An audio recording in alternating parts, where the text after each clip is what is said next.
இருக்கு. நாம் தினம் சாப்பிட்ற அத்தனையும் கார்போஹைட்ரேட் உணவுகள் தான். வேற என்ன இருக்கு? பழங்கள், வேற என்ன இருக்கு? பழங்கள், காய்கறிகள் எல்லாத்தையும் இருக்குது. கொழுப்பு சத்து எதுல இருக்கு? இறைச்சி, எண்ணெய் எல்லாத்தையும். வேற என்ன இருக்கு? நெய், பட்டர் எல்லாத்தையுமே இருக்கு. இது நம்ம சரிவிகிதம் சாப்பிடணும்.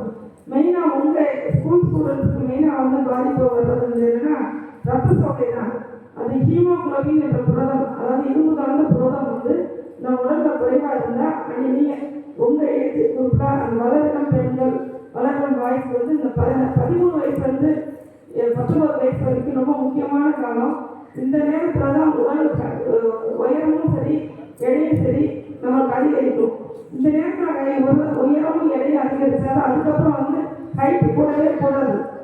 இந்த நேரம் நீங்கள் அம்மாவை சொல்லணும்னா சத்துள்ள உணவுல எங்களுக்கு சமைச்சு கொடுக்கணும்னு சொல்லணும். அதுக்கப்புறம் வளர்ந்த பெண்கள் மெயினாக ஃபேஸ் பண்ணுறது அனிமியா தான் மெயினாக.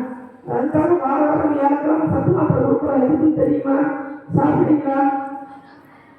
வியாழக்கிழமை தரவே இல்லையா? அது எதுக்காக கொடுக்குறோம்? என்ன சத்துக்காக கொடுக்குறோம்?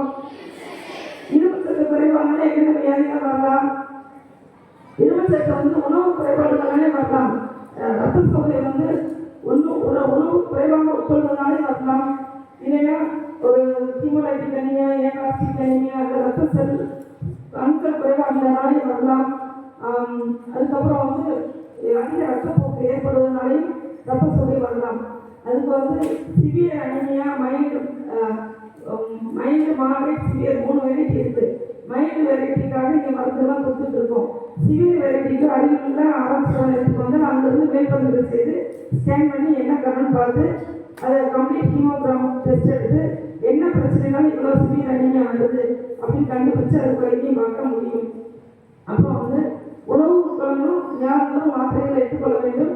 அதுக்கப்புறம் அனிமியா குறைபாடுகள்லாம் என்னென்ன சின்ன தலைவலி வரும், உடல் சோர்வு வரும், தலை சுத்தம் வரும்.